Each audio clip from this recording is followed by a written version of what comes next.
On a scale of 1 to 10, how creative are you when you take to the boardroom or the stage or just simply communicate with others? Creativity clearly is a secret weapon to success.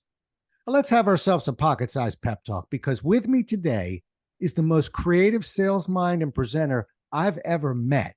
Meeting this man changed my life. And I not only get to say thank you, I get to share with you some great stories and lessons that might just change your life as well. A Pocket Sized Pep Talk, the podcast that can help energize your business and your life with a quick, inspiring message. Now, here's your host, Rob Jollis. Today's guest, Scott West, works with the select high-performing investment professionals, equipping them to acquire and retain their optimal clients by personalizing unique and executable strategies. Scott has almost 40 years of experience developing and then delivering, as he says, edutaining content, whether on a main stage or in a one-on-one engagement. He co-founded the Invesco Global Consulting Group during his 35-year career at Invesco, launching dozens of programs in 6 countries with ideas designed to transform the advisor's practice. He's also the co-author of 5 books, including the bestseller Story Selling for Financial Advisors, one of my favorites. Nice to see you again, Scott, and welcome to the show. Now, Rob, it's so good to see you as well. It really is. I thank you for the nice words. You were a mentor to me as well, going back to our Xerox days of more than almost 3 decades ago. Well, that's where I want to start, actually, because it's a little over 30 years ago. He came into Xerox, and just by chance, fate, I was the trainer, and in comes Scott West. And, you know, there are turning points in our lives, and some good, some not so good, but meeting you was a very positive turning point in my life. When you came into XDU, that was Xerox Document University, and you met a skinny little guy who was trying to do the best he could. But Scott, you were the one who helped me get started. You believed in me, and I'm eternally grateful. Now, how's that for the start of a podcast? That's awesome. I appreciate you saying that, Rob. Well, but and you know, I think we're on podcast number 255. Play back the other 254. You won't hear an intro like that, but it's well deserved. And so let me tell you why I say that, folks. You know, at that time when I met Scott, there was a term that we still kick it around called value added. Although value added at that time, 30 years ago, was, you know, Knicks tickets on the floor. I mean, it was a ball game. But you had a different vision. And I really believe you were kind of a pioneer in this. How did you come up with the idea of not just building value through, you know, a ball game, but literally building presentations and eventually a complete department? Basically the bottom line is this. I mean, it was out of necessity. I was a Canadian. I'm a Canadian, and I was given a sales territory that included 6 of the deep South states. So as a 25-year-old going in to visit, at that time, very successful municipal bond salesman in some of the biggest banks in the South, I just didn't offer a whole lot of value. So what I became is a broker of ideas. I just would gather a good idea from one advisor and maintaining confidentiality. I would use that as a story for the next advisor, because nothing is as important for advisors in my industry like hearing from the best. And so I just packaged ideas and then over the years began to realize this is probably something that should be formalized, that an asset manager should offer a lot more than just products. And you can have every product and be successful if they're performing well. But this was something that buys you as an organization traction for long periods of time. It can get you through difficult markets. And so just built a practice helping advisors and really leveraging the content that we developed over these last 25 years to help advisors get, keep, and grow. Those are the 3 things: get, keep, and grow. Yeah, well, you walk the walk. I can tell you that. And we're going to get into a couple of these presentations that Scott has created, some of my favorites at least, that you'll understand why I say the most creative individual I've ever met. I'm still putting me right up there with you. I'm having trouble letting that one go. I got to tell you, but I'll go 1A and 1B. I'm not telling you who's 1A, but truly incredibly creative. And I think you always sort of undersold yourself as a presenter. So help me out here. What do you think when you're actually on that stage? What do you think some of the strengths, that you have that you bring to that stage? I guess time has helped to really understand the challenge that advisors have. So I like nothing more than to get up in front of a group and there's an obvious skepticism, particularly among seasoned advisors. They've heard and seen everything. And for me, that's a challenge, is just to really get them to think outside the box and challenging convention on what should take place in terms of dissemination of content, for example. What should that look like? How do you help advisors without getting to the ridiculous, grasp these concepts and communicate them? Yeah. You bring up something that's interesting because I'm kind of the same way. When I have an audience that's skeptical, when somebody whispers in my ear, gee, I don't want to mess you up, but there's a lot riding on this. What people don't realize is, for the Scotts and the Robs in this world, that's like putting blood in the water to a shark. That gives us something to fight for. Yeah, exactly. And I'm always, people say, hey, do you get nervous? No, but I get anxious occasionally, not nervous. But if you ever want to see me anxious, it's when I have nothing to fight for. I got it. Oh, this audience loves you. They're already on board. Well, then I'm already bored with me. Right. Let's have ourselves a battle a little bit, because when we turn that group around, we're going to feel it in our bones. We feel it in our gut. And that's what we live for. So it doesn't surprise me that, one of the first things you're looking for, is kind of bouncing off is, give me a skeptic. Let's see what that looks like. I don't need a layup. Give me a jump shot.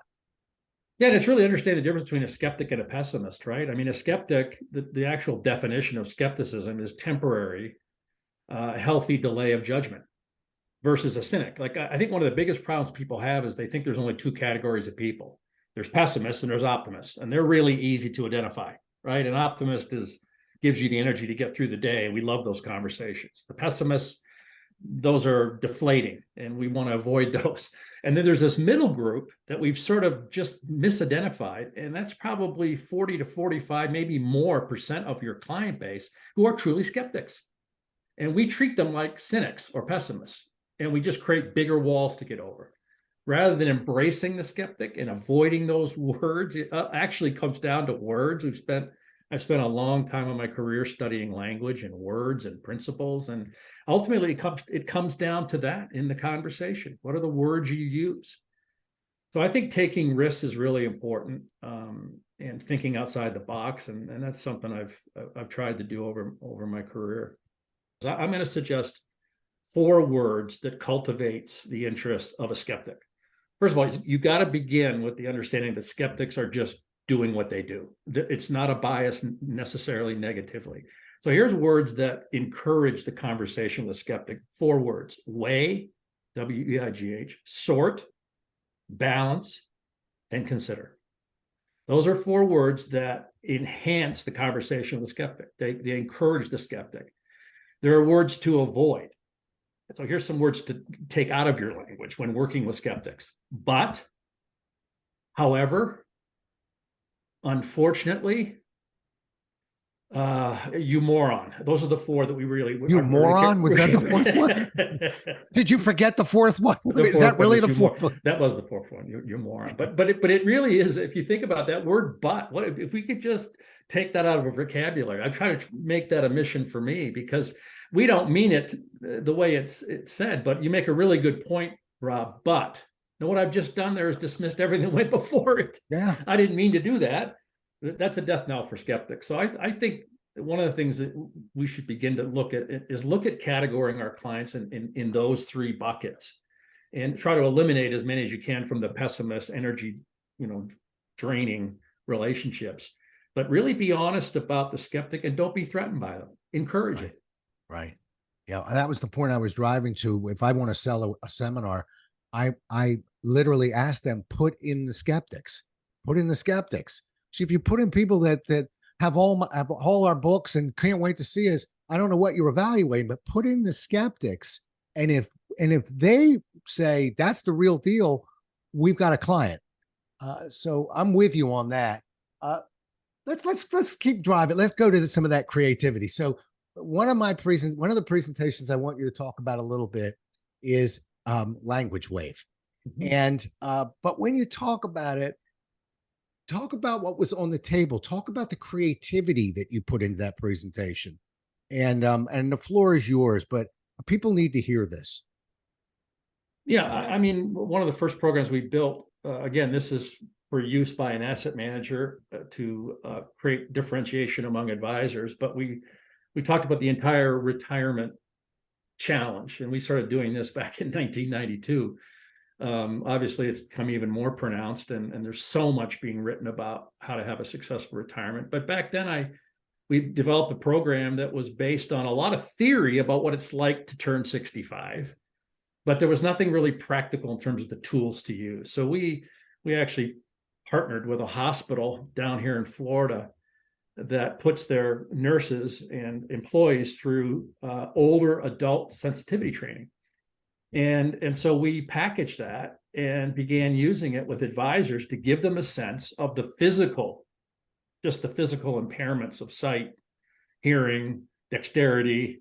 And then it led to really making sure that we show every part of our practice a sensitivity towards the client. So it got very, very practical when dealing with the over 65 marketplace.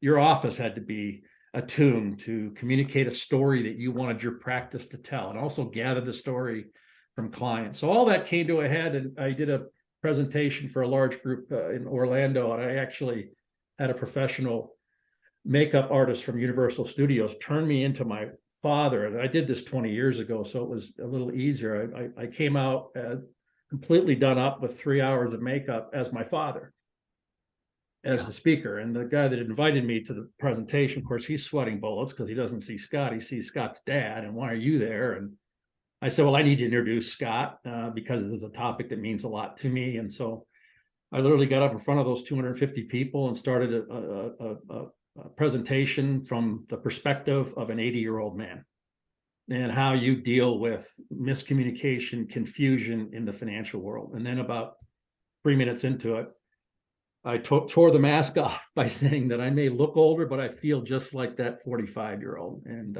so we had a lot of fun with that. We were always trying to push the edge of the envelope. We would do meetings for advisors on products like every asset manager does, but we would involve a troupe of actors, struggling actors from LA that we got to know, and they would put on little sketches that would enhance the meeting. That had never been done before. There was no thought to why would you have an improv group of 4 or 5 people participate in a very serious, somber financial conversation. But we found that really appealed to people. It underscored, as you mentioned earlier, this whole philosophy. It's got to be educational, but it's got to be entertaining. And people are open to that. They are open to that within reason. Yeah. And to get a visualization of what Scott's describing, at least the way I wasn't there for the mask, but I heard it was like a Miss Doubtfire mask, like a real rubber mask, so people can kind of visualize that. Did I have that right? 2.5 hours of makeup from a Universal Studio makeup artist. Yeah. Wow. And there's an old saying in training: what we hear, we forget; what we see, we remember; what we do, we learn.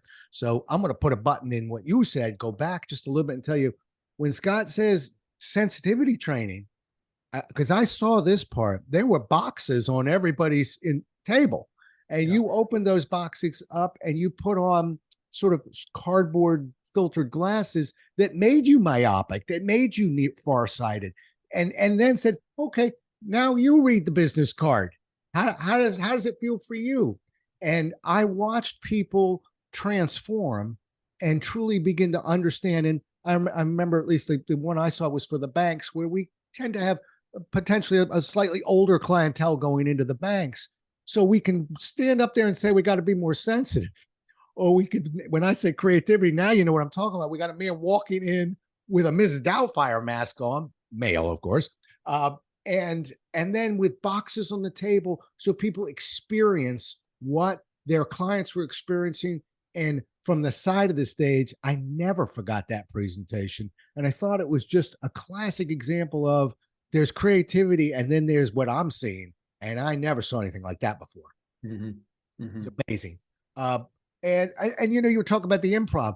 I was in a meeting that you ran in Orlando, where you had two gentlemen that I believe they were working for Disney. You know what I'm talking about? Who basically, in a sense, they transitioned the meeting. They facilitated.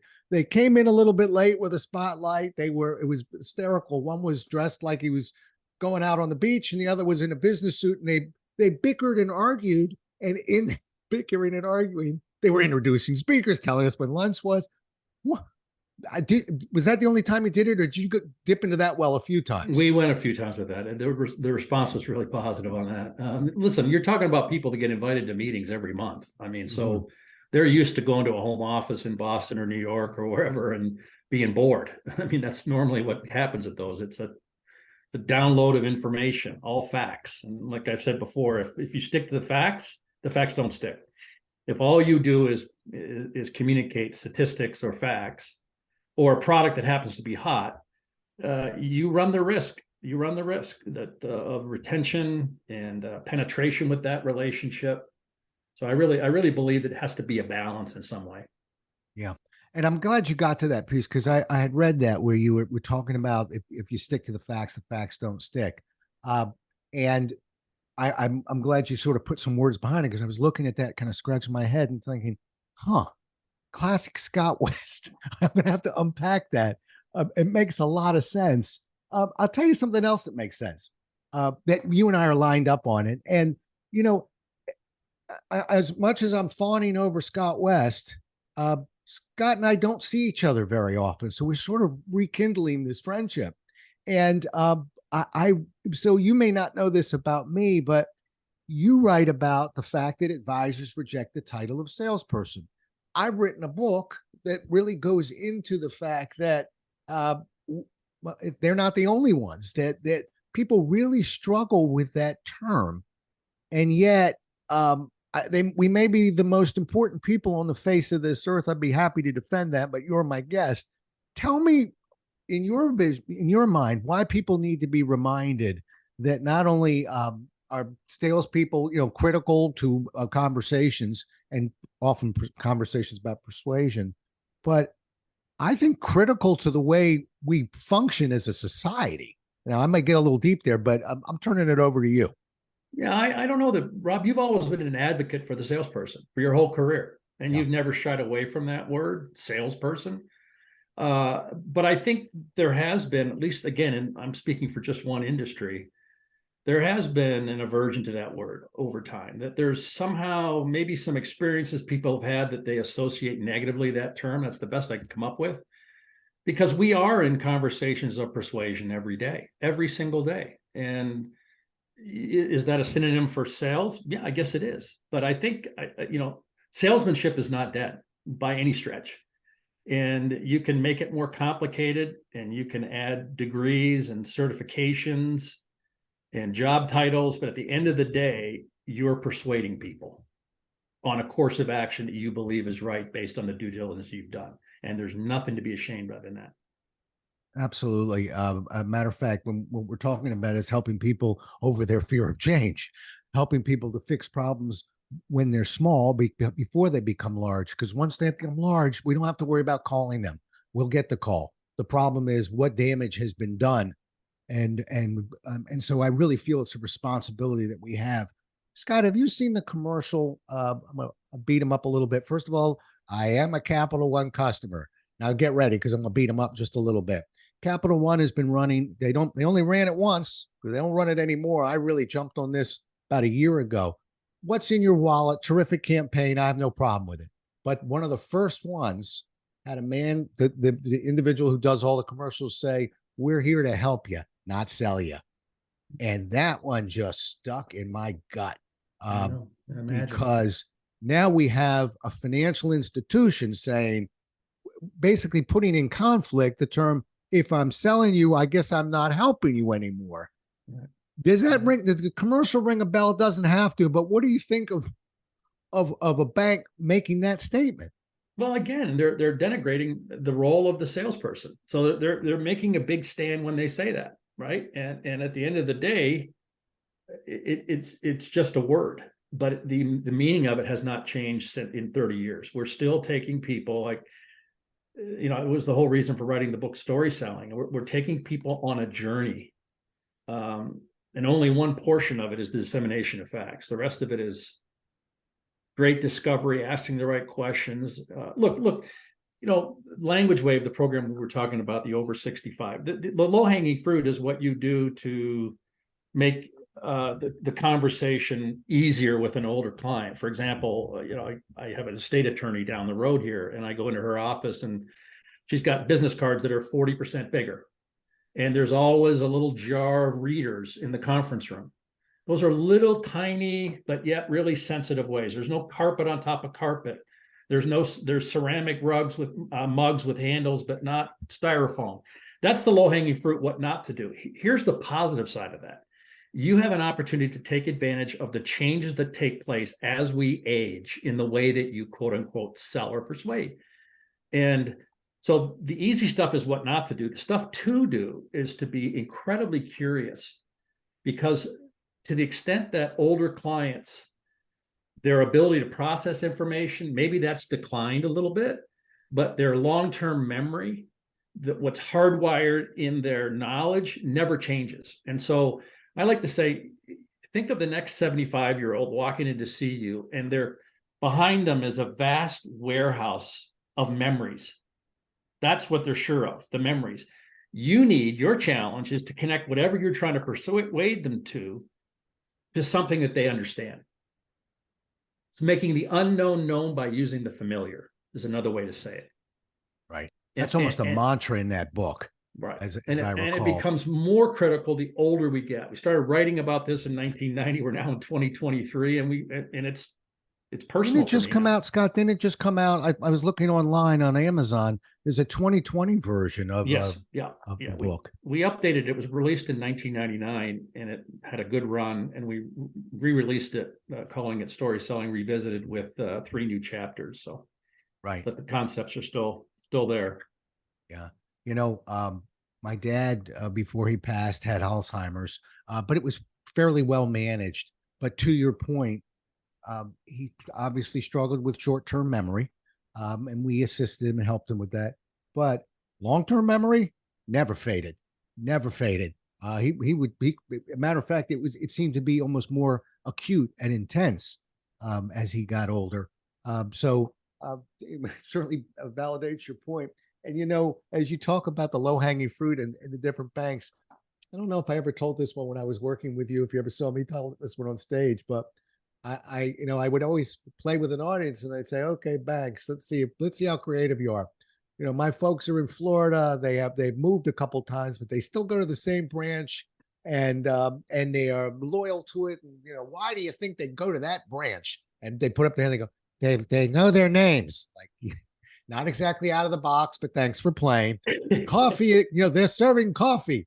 Again, yes, but no. Nice touch. It's close by. Actually, it's further. And the answer is dog biscuits. They don't have any children down there in Florida. We were up here, but they had 2 little dogs that were referred to as my brother and sister.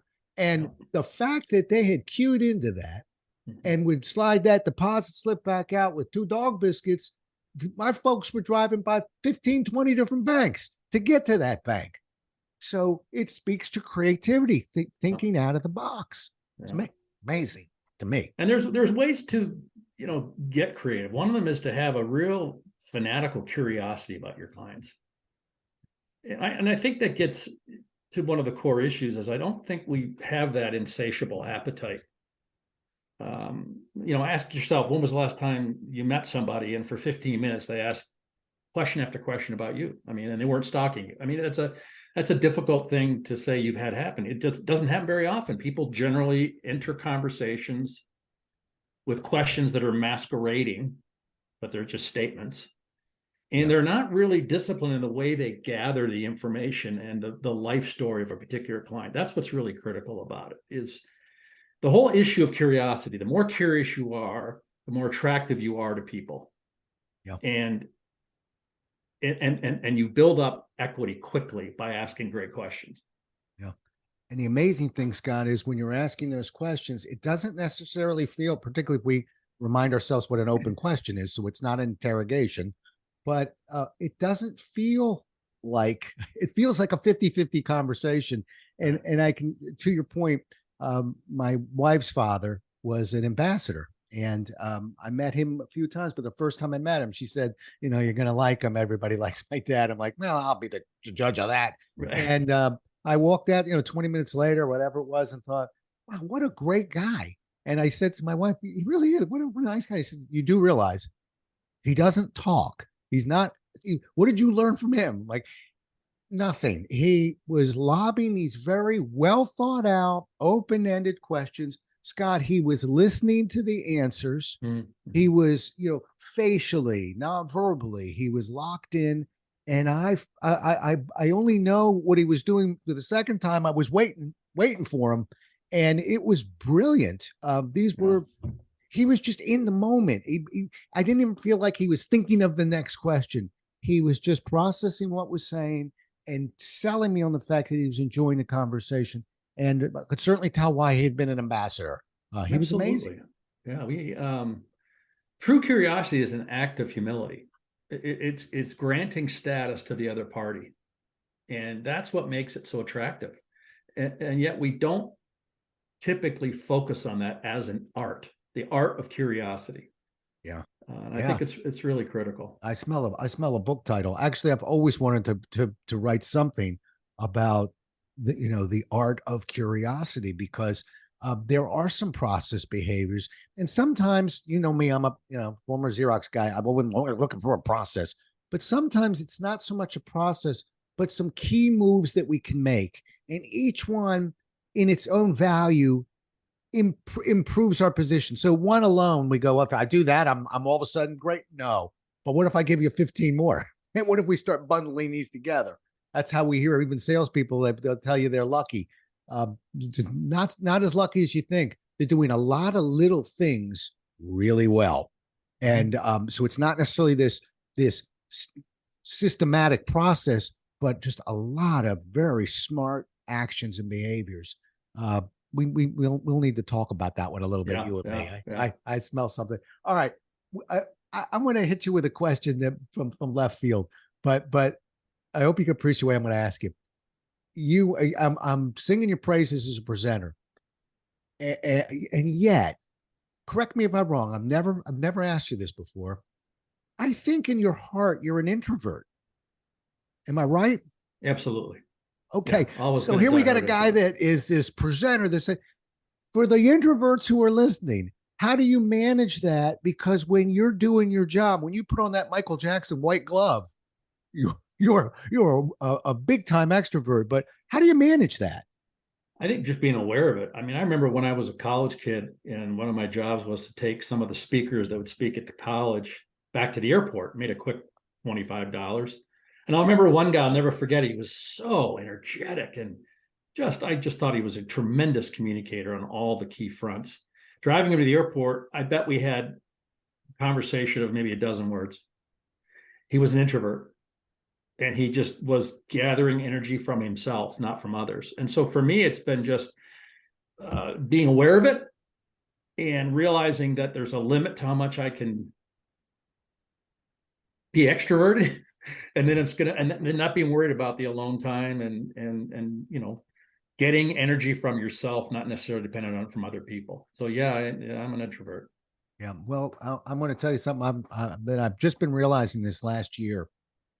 I actually think I've got a little bit more introvert than most people think. Same thing. You see me do my job, and then people are like, what an extrovert. But do I really want to? I will go out with the client the night before and things like that, and so do you. But I don't want to put words in your mouth. Sometimes that is the most difficult part of the 2 days. Yeah, it is. Here comes Scott West. He's really entertaining and educating. Wait till you see this dinner with this guy. Yeah. And we have to put on the white glove and now eat dinner. Yeah, well, I don't do that. What I use the dinners is for just sheer curiosity. I just use them I find I can get through those dinners much easier if I'm asking the questions. Yeah. And then what happens is, listen, this is true. There was a psychiatrist in Chicago we work with, and he says it's almost like an emotional reaction that takes place, a biological reaction. I ask you a question, you say something I find interesting, you ask a question, and it's the opposite of a viral spiral. It actually creates almost a trust which is just bizarre to think about, that if you have a great conversation with someone, you could actually say that you actually trust them more based on that 5 or 6 minutes. Yeah. So there is no such thing as small talk. It's all big talk in my mind. And particularly as we come out of this virtual world, one of the things got lost in the virtual world and all the Zoom calls and everything that take place is that lack of small talk, that lack of connection. We actually tried to do that at the firm I worked at. We build content for a 45-minute meeting, but we make the meeting 55 minutes or 60 because we built in small talk. It was that critical. Fantastic. You know, I'm going to disclose something. I don't typically build in Q&As. I think they actually pull a little energy out of the back end of the talk. Truth be told, but I'll do them. And if I could just give a process behavior for all those who are listening, going, how do you not do a Q&A? Just promise me this if you're listening. When you do your Q&A, don't just walk off after the Q&A. Give them your best story that you've got in the books and close with it, then walk away, because it's a necessary piece, but it takes a little energy. But something happened to me. It hasn't happened to me in 25 years at least.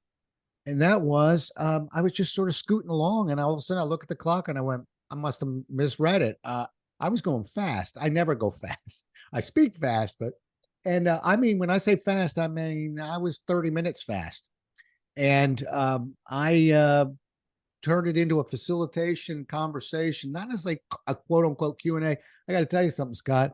I enjoyed the heck out of it. I don't know what took me so long.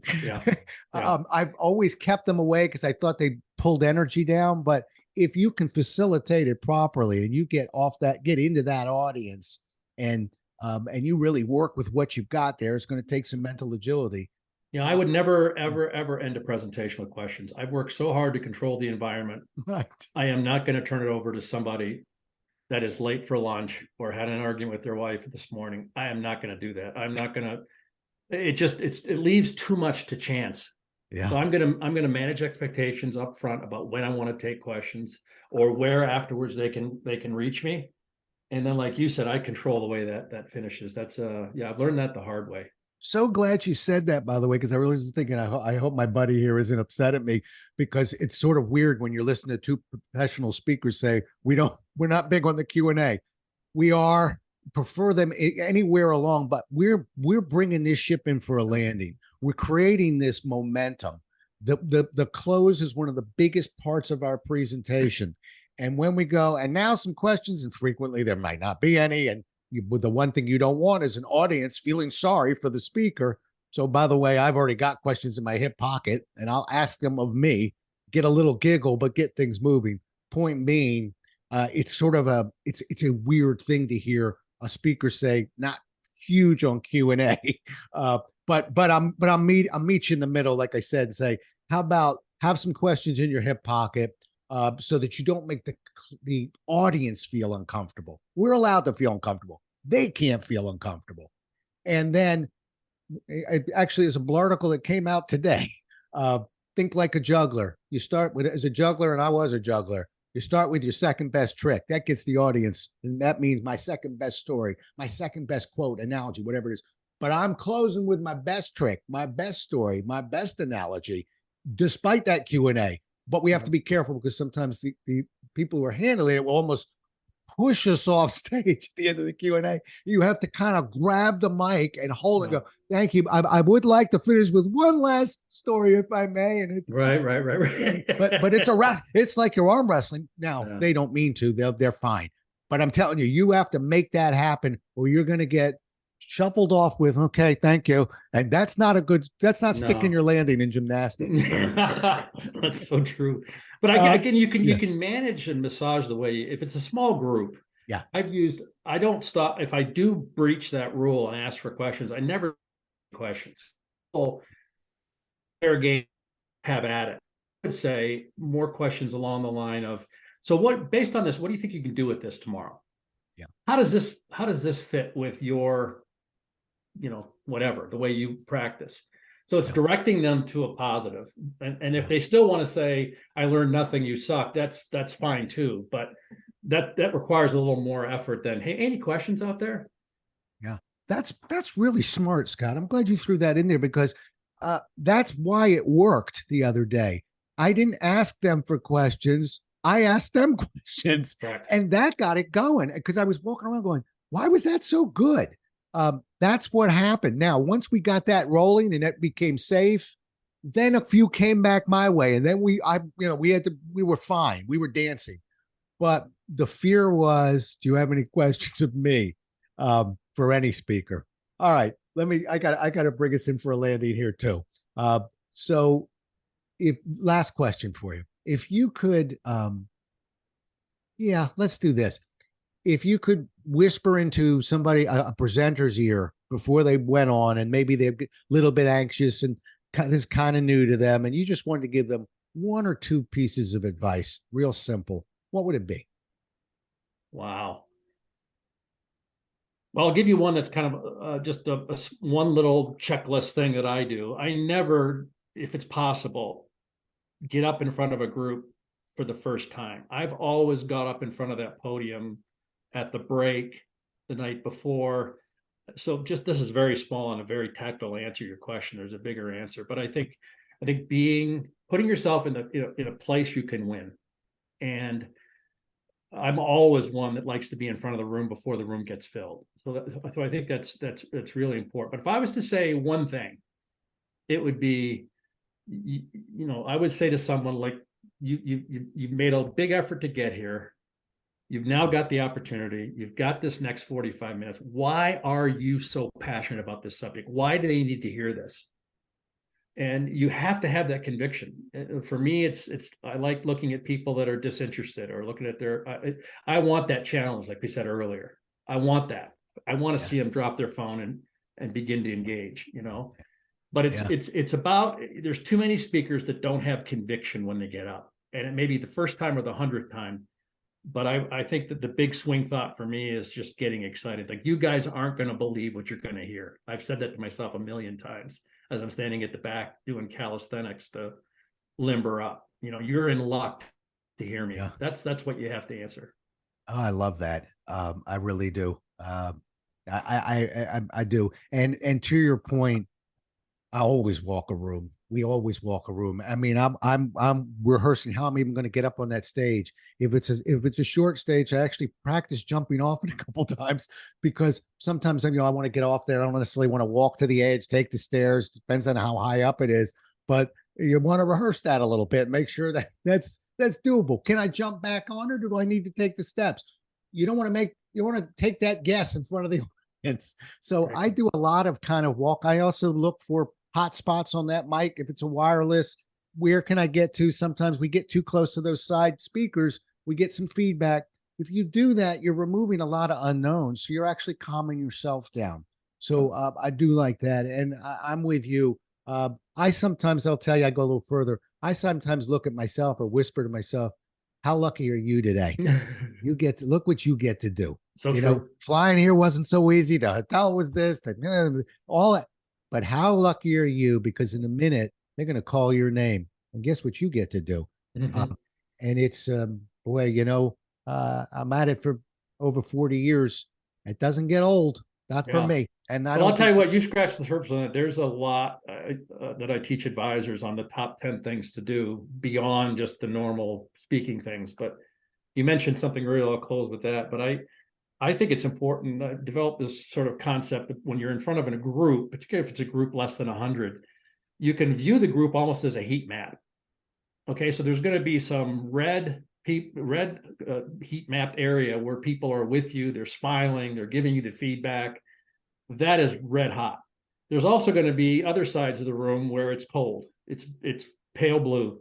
And so what you need to do through your keynote is take from the group that loves you and work on thawing that other group. But thinking of the room as a heat map is sometimes helpful to think about what I need to do.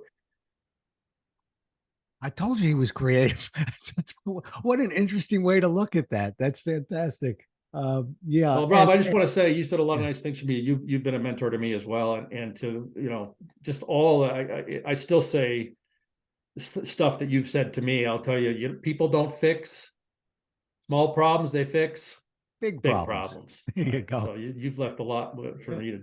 Well, I as well. appreciate that. Scott, how do people get a hold of you? Yeah, so I no longer am in the corporate world. I could be reached at Scott West at Scott West Communications, and the email is Scooter SCOOTER West at sbcglobal.net. Would love to talk about anything that was of interest from this great discussion today. Perfect. Well, there it is. I really don't think I've ever been more excited about having a conversation with somebody on my podcast. I did enough fawning to start, so I won't make you uncomfortable. You mean a great deal to me. You taught me a great deal, and I'm grateful to have you in my life. Thank you, brother. Thanks, Rob. Well, we'll do it again as well as we can next time, folks. Until then, stay safe. Thanks so much for listening. If you enjoyed today's show, please rate and recommend it on iTunes, Outcast, or wherever you get your podcasts. You can also get more information on this show and Rob at jollis.com.